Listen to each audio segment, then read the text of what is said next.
Hi bro. హ్మ్. మంచిగానే తీసినావు గానీ, ఇగో ఒకటి చెప్తా ఇంటవా?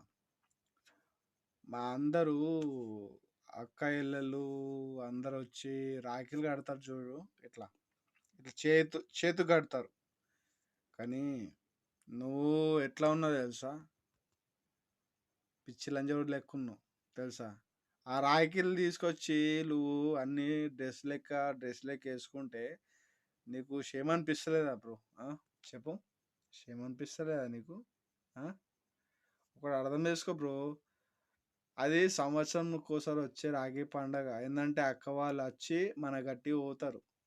కానీ నువ్వేం చేసినావు? అదే దాన్ని నువ్వు అది అది క్యాజువల్గా తీసుకొని నువ్వు అది అట్లా చేస్తున్నావు, తప్పది.